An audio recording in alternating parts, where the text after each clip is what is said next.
여러분 안녕하세요. 해상운송론 제23강 강의를 시작하도록 하겠습니다. 23강도 지난 시간 이어서 용성계약에 대해서 공부를 하게 되는데요. 용성계약은 크게 제1절 부정기 화물 운송과 용성계약, 제2절 용성계약의 체결과 표준계약 서식, 제3절 항해 용성계약, 제4절 전기 용성계약의 순으로 공부를 한다고 했는데요. 이번 시간은 제3절의 항해 용성 계약에 대해서 알아보도록 하겠습니다.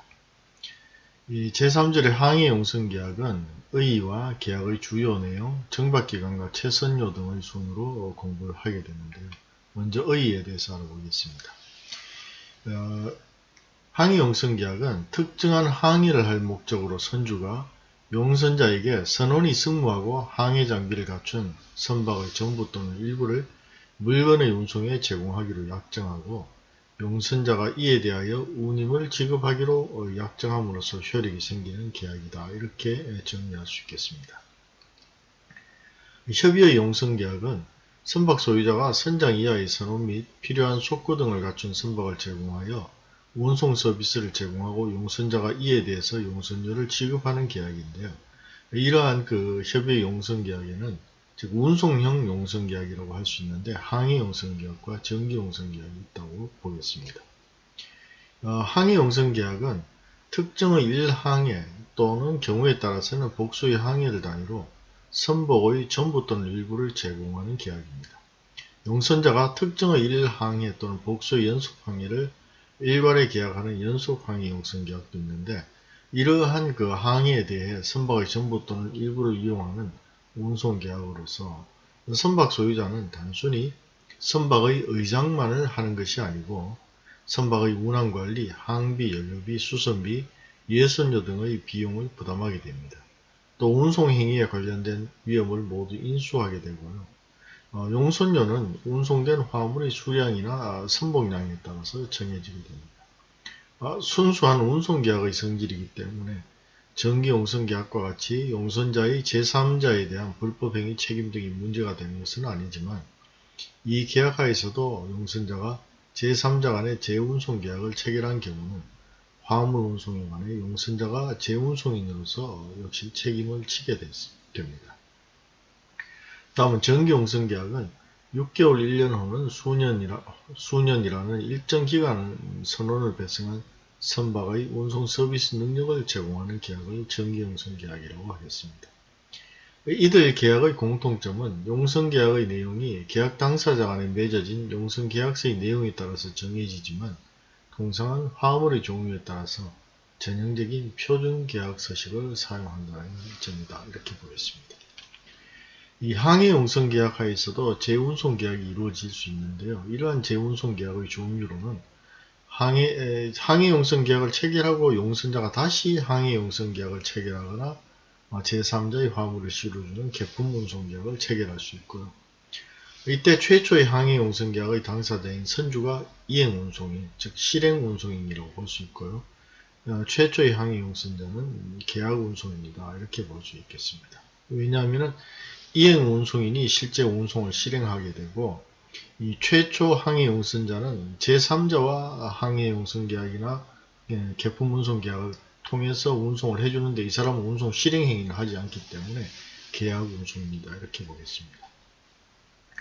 이때 제3의 화주는 순수한 화주로서의 용선자 또는 송화인을 얘기하게 되고 최초의 항해 용선자가 제3자인 화주에 대하여 운송인으로서 책임을 지게 되는 것은 제항해 용선 계약에 의한 계약 운송인으로서의 책임 또는 개품 운송 계약에서 선화증권을 발행한 경우에는 선화증권의 발행인으로서의 책임을 지는 것이지 최초의 항해 용선 계약에 따른 책임을 지는 것은 아니다. 이렇게 볼 수 있겠습니다.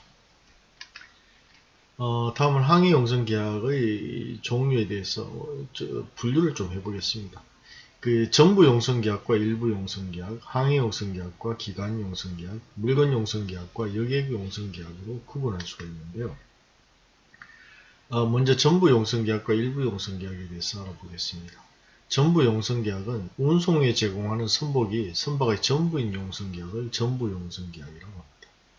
또 일부 용선계약은 운송의 선복의 일부만 제공하는 용선계약을 얘기합니다. 상법은 이를 달리 취급하여 규정하고 있는 경우도 있지만 대체로는 전부 용선계약을 중심으로 규정을 하고 있습니다. 다음은 슬롯 용선과 스페이스 용선에 대해서 알아보겠습니다. 이 전기선 운항자가 선복의 일부를 용선하여 제3자와 자신이 운송인의 자격으로 재운송계약을 체결하여 물건을 운송하는 경우에 최초의 용선계약을 슬롯 용선 또는 스페이스 용선이라고 합니다. 이 항해 용선 중 전형적인 일부 용선계약에 속한다고 하겠습니다. 슬롯 용선자는 선복을 빌려서 운송인이 된다는 점에서 전기 용선자와 비슷한 지위를 가지게 되는데요. 용선자가 전기선사라는 점에서 슬롯 용선을 항해 용선과 구별하거나 전기 용선도 아니고 항해 용선도 아닌 혼합형의 운송 형태로 보는 경우도 있습니다. 이 슬롯 용선자가 제3의 화주와의 운송계약에 의하여 자기가 용선한 선복을 제3의 운송에 이용하는 것은 재운송계약의 한 형태로서 항해 용선계약 체결 이후 자기가 확보한 용선 서비스에 대한 다양한 이용 형태의 하나에 불과하다고 보겠습니다. 본질은 항해 용선계약 중 일부 용선계약인데요. 전기선 운송 서비스에서는 해운동맹에 가입한 다수의 선사 간에 선복을 공유하여 일정한 선복을 상호간에 사용하는 경우도 있는데 이러한 경우에도 실무적으로는 개별 선박에 대하여 각각 선복의 일부를 항해 용선한 일부 용선계약의 한 형태로 볼 수 있습니다. 항해 용선한 선복에 대하여 용선자가 재운송계약을 통하여 운송 서비스의 주체가 되는 것은 원래의 항해 용선계약과는 별개의 계약행위로서 구분이 되어야 한다고 하겠습니다. 다음은 항해 용선계약과 기간 용선계약에 대해서 알아보겠습니다. 항해 용선계약은 특정한 항해를 단위로 용선계약이 체결되는 경우이고요. 기간 용선계약은 용선계약의 존속을 일정 기간으로 정하는 것을 우리가 광의로 기간 용선계약이라고 합니다. 이 기간 용선계약은 거의 정기 용선계약으로 이렇게 바뀌었는데요. 순기간 용선계약은 오늘날은 거의 존재하지 않습니다. 다만 상법은 선박 소유자가 일정한 기간 용선자에게 선박을 제공할 의무를 지지만 항해를 단위로 운임을 계산하여 지급하기로 약정한 경우에는 항해 용선계약의 규정을 준용하는 것으로 규정하고 있습니다. 이 법적 성질상 항해 용선계약의 일종으로 보고 있고 다만 존속을 기간 단위로 한정한다는 점에서 기간 용선과 구분하고 있습니다. 이 법적으로는 이 양자의 구별의 실익은 실제로는 없다 이렇게 보겠습니다. 다음은 물건 용선계약과 여객 용선계약을 구분해 보겠습니다. 물건 용선계약은 선박 소유자가 운송에 제공하는 선박을 용선자가 물건의 운송에만 이용하는 경우 이것을 물건 운송계약이라고 합니다. 반면 여객 운송계약은 여객의 운송에 이러한 용선 선박을 이용하는 경우이고요. 우리 상법 제2장 제3절에서는 물건 용선계약으로서 항해 용선계약을 규정하고 있고 성질에 반하지 않는 한 여객 운송을 목적으로 하는 항해 용선계약에도 이를 준용하도록 규정하고 있습니다. 따라서 양자는 법 규정의 적용에 있어서 거의 차이가 없다고 보겠습니다. 다음은 그 항해 용선 계약의 주요 내용에 대해서 알아보겠습니다. 계약의 주요 내용은 계약 당사자, 용선할 선박, 예정항해, 화물의 종류와 수량, 운임에 관한 규정, 정박기간, 채선료, 디텐션 차지, 초출료, 예상 선적 가능일, 취소일 등이 이러한 중요한 내용이라고 볼 수 있는데요. 계약의 당사자로는 선주, 용선 선주, 관리 선주, 용선자 등이 있고요. 용선할 선박에 대해서는 선명, 국적, 톤수, 성급 등을 기재하게 됩니다. 그 내용을 자세히 살펴보면 먼저 계약 당사자 용선할 선박과 예정항에 대해서 알아보겠는데요. 계약 당사자는 모든 항해 용선 계약서에는 서두에 계약 당사자의 이름을 명시하게 되어 있습니다. 선주는 선박의 소유권자가 기재되는 것이 일반적이지만 타선주로부터 용선한 선박을 운항하는 타선 운항자의 경우에는 용선 선주 또는 관리 선주, 즉 차터드 오너 또는 디스포넌트 오너라는 명칭으로 기재가 되게 됩니다. 다음은 용선할 선박과 예정항에 대해서 알아보겠습니다. 이 용선할 선박을 확정하기 위해서 이를 기재하게 되는데요. 선명과 함께 국적, 톤수, 성급, 기재하게 됩니다. 용선할 선박에 관한 사항 중 용선자가 가장 관심을 갖는 사항은 화물 적재 능력인데 주로 중량 톤수, 즉 데드웨이트 터니지로 이를 표시하게 됩니다. 이때 중량 톤수라 하면 선박이 만재 흘수 도달 시에 운송할 수 있는 화물의 최대 중량을 의미합니다. 다음은 화물 적재 능력이라는 것은 각각의 화물별로 그 적부를 어떻게 하느냐에 따라서 달라지는 것이기 때문에 중량 톤수에 대한 언급이 어떤 화물이라도 반드시 그 정도의 양만큼 운송할 수 있음을 보장하는 것은 아니다. 이렇게 볼 수 있겠습니다. 계약 체결 당시 본선의 위치 또는 목적지로 항해하는 선박의 위치를 또 표시하는데요. 이것을 예정항이라고 합니다. 이 예정항해와 관련해서는 선적항과 양육항을 특정하여 하입하는 경우도 있고 혹은 일정한 항구 또는 일정한 지역을 명시한 채 용선자가 이 중의 어느 항구를 지정할 수 있는 권리를 갖는 방식으로 약정하는 경우도 있다고 하겠습니다. 다음은 화물의 종류와 수량에 관한 규정에 대해서 알아보겠습니다.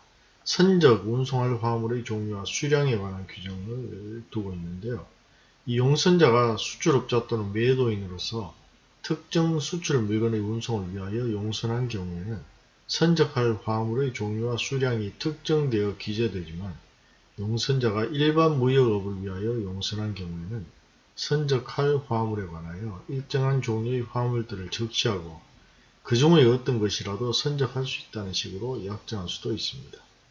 후자와 같은 방식으로 약정한 경우에는 용선자는 만재 화물을 선적하여야 할 의무를 진다는 내용이 추가로 약정되는 게 보통입니다. 용선자가 선적하기로 약정한 일정량의 화물을 다 선적하지 못한 경우에도 용선자로서는 실제 선적하지 못한 화물에 대한 운임도 지급하게 됩니다. 이러한 운임을 일컬어 공적운임, 데드 프레이트라고 합니다. 다음 운임에 관한 규정에 대해서 알아보겠습니다.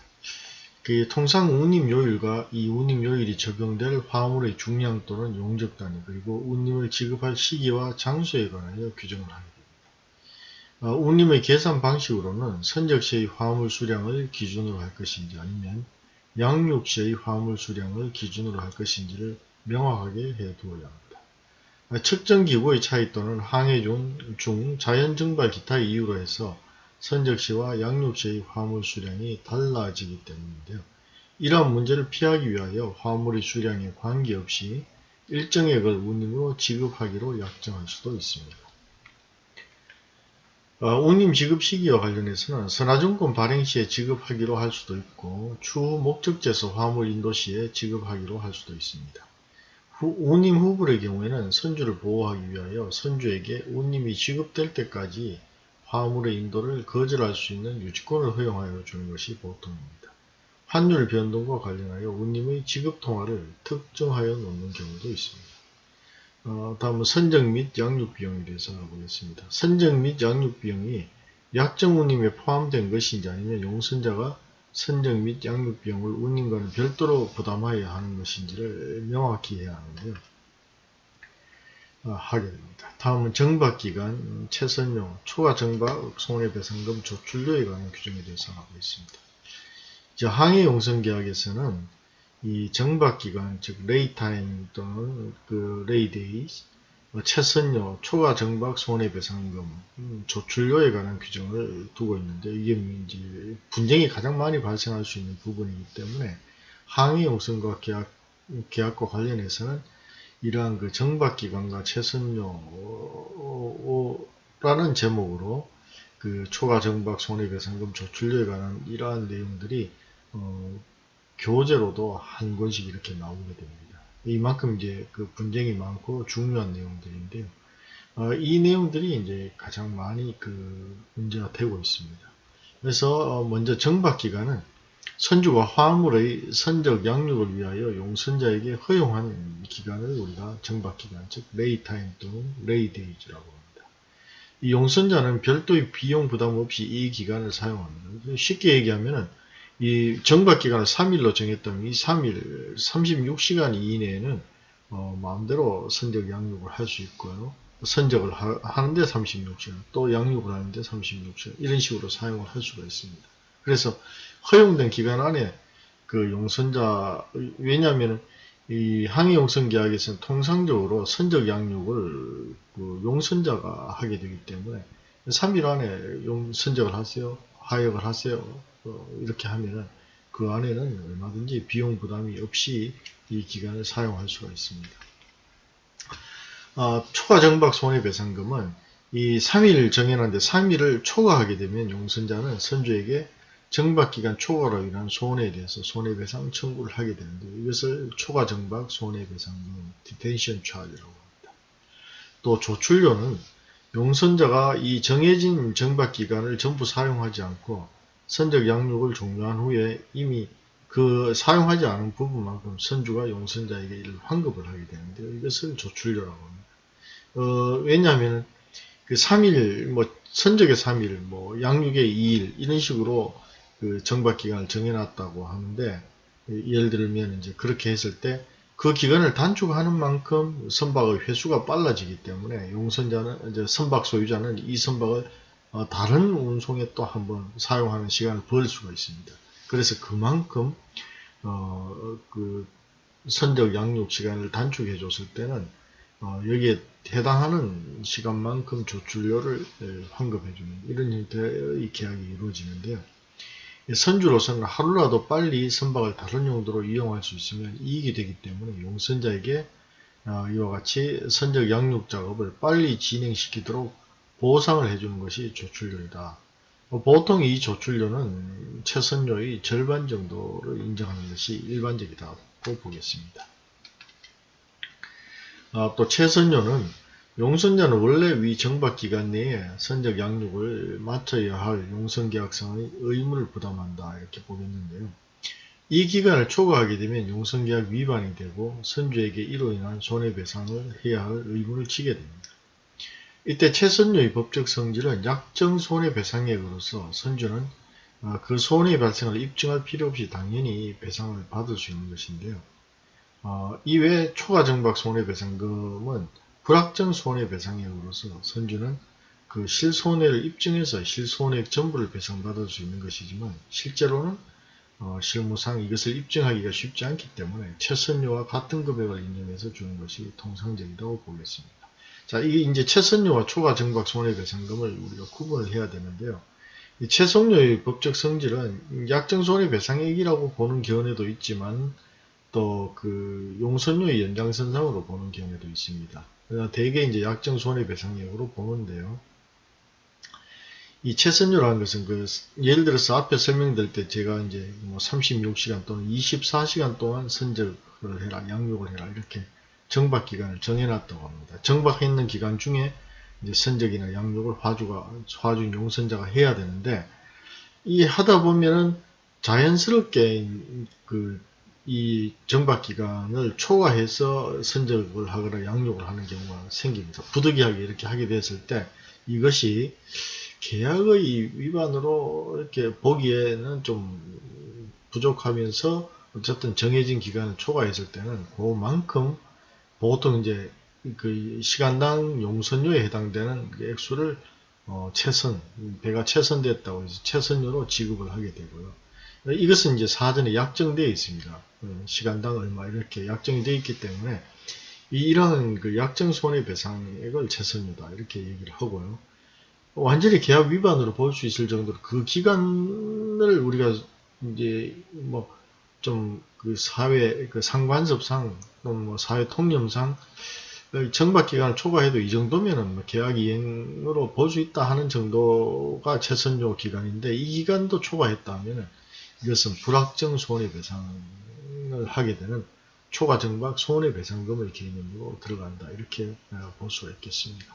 그러나 실제로는 대개 그 시간당 또는 일당 용선료에 해당하는 만큼 손해배상을 하기 때문에 그다지 법적으로 차이가 있는 것은 아니고 다만 이 정박기간의 그 초과가 아주 심각하게 대해서 용선계약으로 볼 수 없을 때 선박의 반선 문제 등의 계약 해지 문제가 해지나 해제 문제가 발생하기 때문에 이러한 특별한 경우가 아니면은 그 초과되는 시간만큼 용선료를 추가로 지급한다 이렇게 보시면 되겠습니다. 여기서 이제 결국은 정박기간의 기산이 문제가 되는 거죠. 정박기간을 어떻게 계산하느냐가 이제 다투어지는데요. 이 정박기간을 합의할 때 문구가 굉장히 다양하게 사용되고 이 문구가 중요합니다. 보통 사용되는 것은 as fast as can 또는 according to customer port라는 식의 규정을 사용하기도 하고 또 이러한 표현들은 상당히 좀 명확한 기준이 되지는 않죠. 표현이 정확하지 않기 때문에 분쟁의 소지가 있어서 특정 기간으로 정하거나 또는 2000 ton per day 하는 식으로 선적 또는 양육률로 정하는 방식을 사용하기도 합니다. 또 정박기간을 정하는 데 있어서 일요일이나 공휴일 등도 산입하는 것인지의 여부를 명확하게 해야 됩니다. 이 국가에 따라서는 공휴일날 하역 작업을 부두에서 전혀 하지 않는 국가도 있고 우리나라와 같이 1년 365일을 모두 선적 양육 작업을 부두에서 하는 경우도 있기 때문에 한국의 관습이나 법률에 따라서 정박기간을 우리가 규정을 할 때 잘 합의를 해야 된다 이렇게 보겠습니다. 이러한 정박기간의 기산점은 정박기간과 관련해서 가장 문제가 되는 것이라고 볼 수 있는데요. 언제부터 정박기간이 진행한다고 봐야 하는지 하는 문제라고 하겠습니다. 통상적으로는 다음에서 설명하는 정박기간 진행 요건 이 세 가지 요건을 기준으로 하는데요. 선적 시에는 세 가지 모두, 양육 시에는 두 가지 요건이 충족되면 정박기간이 진행한다 이렇게 보고 있습니다. 이 정박기간의 진행 요건으로는 첫째, 선박이 선적항 또는 양육항의 목적 지점에 도착해야 됩니다. 이것을 도착선 요건, 즉 arrived ship 요건이라고 하고요. 두 번째, 선적 준비 완료 통지를 해야 됩니다. 또 세 번째로는 실제로 선적 혹은 양육 준비가 완료되어 있어야 한다 이렇게 보겠습니다. 이 세 가지 요건이 이제 완성이 되었을 때 정박기간이 개시된다 이렇게 보겠습니다. 영국법상으로 정박기간의 기산점을 보면요, 가장 많이 이제 영국법, 중국법을 쓰기 때문인데요. 선주는 선적 시에만 선적 준비 완료 통지를 하여야 할 의무를 지게 되고 양육 시에는 양육 준비 완료 통지를 할 의무는 지지 않습니다. 실무상으로는 대부분의 표준 항해 용선 계약서에서 선주로 하여금 양육 준비 완료 통지를 하도록 규정하고 있기 때문에 별다른 문제가 발생하지는 않습니다. 양육 시에는 양육 준비 완료 통지 의무가 없기 때문에 이 경우의 정박기간의 기산 요건은 첫째, 선박이 양육 지점에 도착하고 둘째, 실제로 양육할 준비가 완료되어 있기만 하면 나머지는 이제 용선자가 알아서 양육을 하면 된다 이렇게 보겠습니다. 다음은 예상 선적 가능일과 취소일에 관한 규정이 있는데요. 예상 선적 가능일은 date at which the vessel is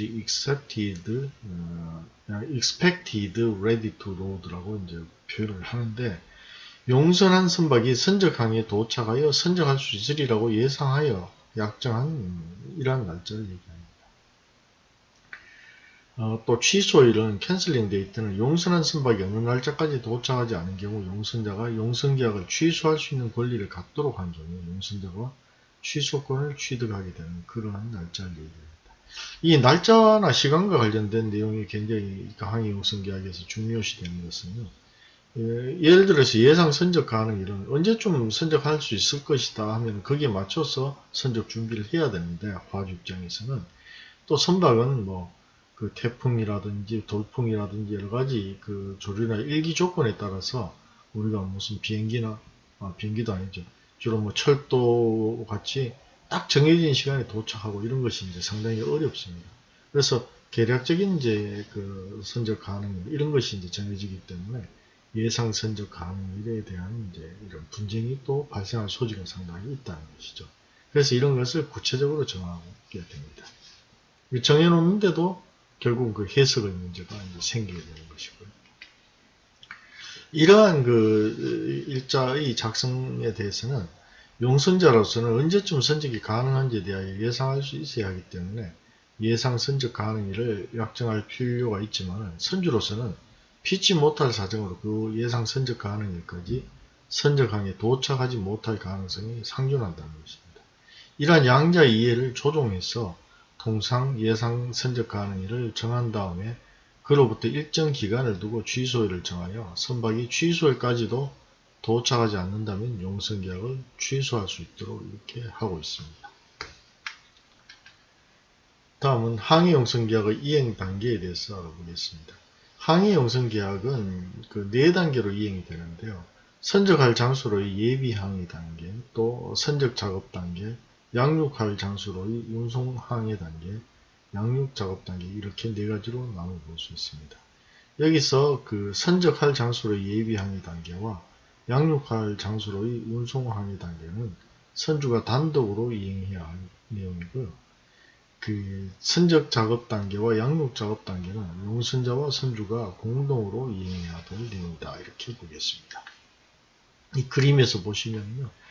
이 예비 항해와 운송 항해는 선박 소유자가 이제 해야 되는 것이고요. 선적이나 양육 작업은 당연히 선적 양육을 용선자가 보통 하는 조건, FIO 조건으로 계약이 체결되지만은 선박 소유자 층에서 이제 선적 적부를 위해서 선창 내부를 비워주고 그 다음에 선박의 뭡니까 스테빌리티를 위해서 이제 한쪽으로 기울지 않고 화물이 많이 실리게 하기 위해서는 본선 측에 여러 가지 그 협력 지시사항이 있어야 되기 때문에 공동 이행이 된다 이렇게 볼 수 있겠습니다. 손해배상 책임 문제가 이제 귀속이 되는데요. 항해용선 계약에서는 악천후나 선적항에서의 혼잡으로 인하여 지연된 경우와 같이 선주나 용선자의 귀책 사유 없이 이행이 지연된 경우 누가 지연으로 인한 손해를 부담하여야 하는가 하는 문제가 생길 수가 있습니다. 이때 이를 해석하는 원칙은 용선계약에 별다른 규정이 없는 한 지연이 발생한 각 단계별로 이행하여야 할 책임이 있는 당사자가 그로 인한 손해를 부담하게 됩니다. 즉 그 채무자 부담주의라 이렇게 볼 수 있는데요. 위 그림상의 각 단계의 종결 시점과 그 다음 단계의 시작 시점이 언제인지를 명확하게 하는 것이 중요하다고 보겠고요. 이때 이제 그 선적과 양육 작업 단계와 단계의 경우는 종결 시점이 언제인지가 비교적 명확하지만 예비항해 단계와 운송항해 단계의 종결 시점, 즉 선적 작업과 양육 작업을 위한 정박 기간의 기산 시점이 언제인지는 명확하다고 볼 수 없고 이에 따른 분쟁이 있을 수가 있습니다. 이때는 통상 선박이 도착하고 선적 준비 완료 통지를 하고 실제로 선적 혹은 양육 준비가 완료되어 있는 등의 3가지 또는 2가지 요건이 충족되어야만 정박 기간이 개시된다고 볼 수 있습니다. 자, 오늘은 그 항해용선 계약의 주요 내용과 특히 기간, 정박기간과 관련된, 정박기간 관련된 최선료, 초과정박, 손해배상금, 조출료와 관련된 내용들을 설명하겠습니다. 내용을 한번 여러분들이 다시 살펴보시고 또 다른 자료들 조금 더 참고해 보시고요. 오늘 공부한 내용을 바탕으로 첫째, 항해용선계약의 주요 내용을 설명해 보도록 하겠습니다. 두 번째, 정박기간의 개시 요건을 설명해 보도록 합시다. 자, 이상으로 제23강 강의를 마치도록 하겠습니다. 대단히 수고하셨습니다.